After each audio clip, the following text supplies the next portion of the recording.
What's up, guys? My name's Robert Harrington. This is my beautiful girlfriend, Sydney. A little bit of a backstory for our first video is we kind of wanted to explain what we're doing here. So we're 20 years old. I'm fourth generation on this property. It's more of a hobby farm. We have 300 acres of pasture located in eastern Colorado. What we're trying to grow and what we're going to document along the way is building a direct-to-consumer meat market focused on heritage, pasture-raised meat, a lot healthier and a lot more naturally raised. So we figured we'd start by explaining what we have right now and what we're trying to grow into, and give a little tour for our first video. So obviously we'll start right here. We're in our metal building. This is our tractor. We bought this about a year ago. It's an Oliver 1855. So far it's broken down on us every time we've tried to use it.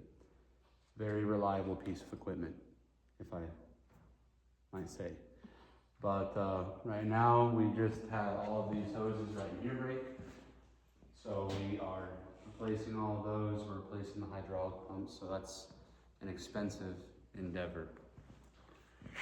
But currently, on the grain side of things, we are on my property, which is also in eastern Colorado, which poses some challenges trying to transport an 18,000 or a 14,000 pound tractor 45 miles away from this property.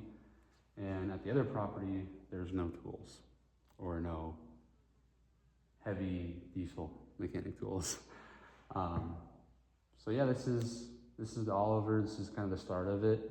I always knew I wanted to do something kind of in agriculture, but I didn't know how far it would take and how far it would go. But now that I'm a little older, since I was when I bought this, I have a lot clearer vision. We want to grow our own feed for our animals with the grain operation.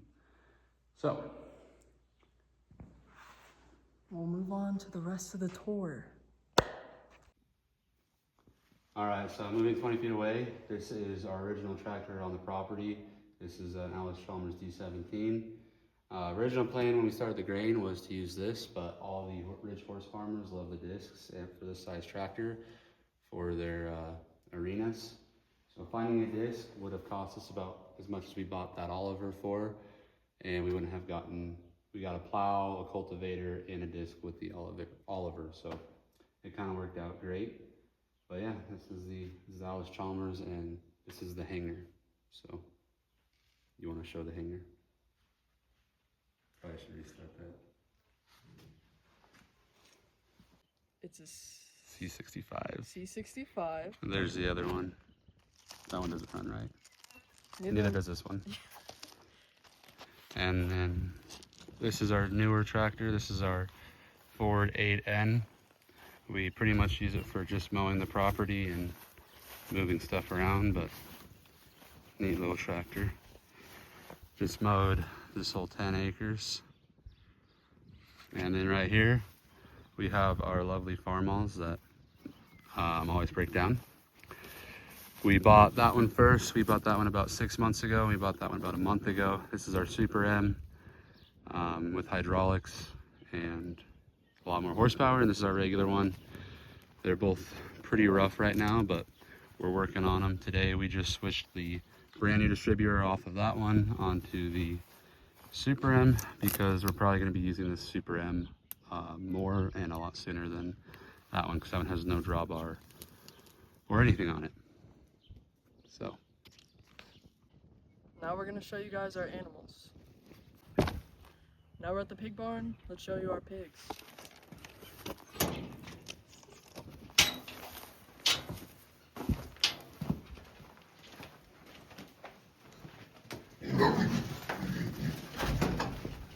So that was the pigs. super friendly. So this barn, it used to be no walls or anything on it. Me and my dad finished it probably in about 2010. We laid the concrete and built the 2 stalls. But yeah, that's where we keep the pigs. This one's supposed to be, when I was little, we had a sow. The sow would stay here, and then we had the baby pig run. And then this was for like feeder pigs, but we since have had goats in there, and this one has not been cleaned out in a while. For water, We got 5 piglets here. The black one's name is Skidmark. The rest of them are all unnamed. If you have a name for one of them, let us know in the comments. But for our water, somebody had a heyday on it. They were very upset.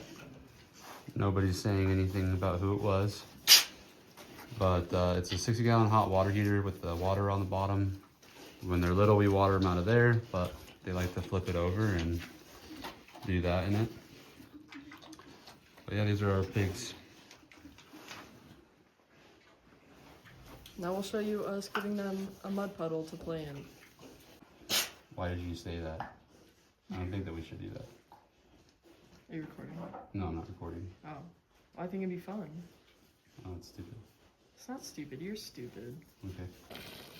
Alright, so right now we are making our pigs mud puddle. It's important for them. They don't get sunburned.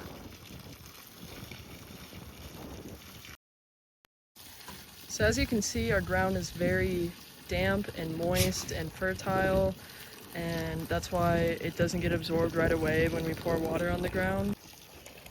Slow down.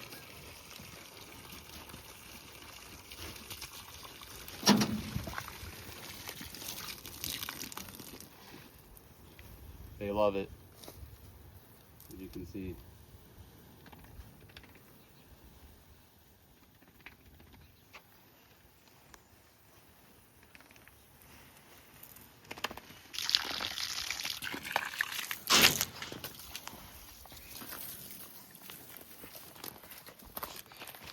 I hope I got that. In the video.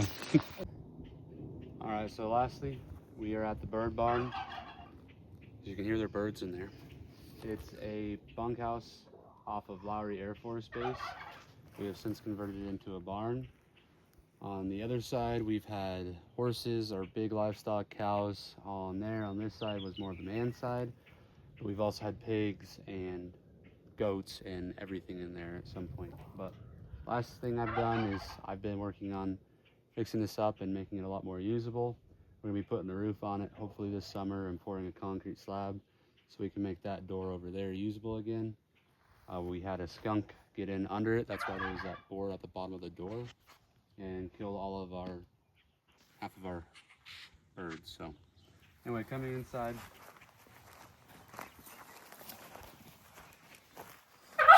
We have our lovely turkeys that are very quiet and conforming. We have Butch and Cletus. Those are the only birds left of my turkey flock. All of my hens were killed by a skunk, and probably about 70% of my chickens were. But Butch is a dog. I don't expect anything to get to him. He loves to be pet. That's why he runs away from me. And then you can see over here, that is what it looks like over there.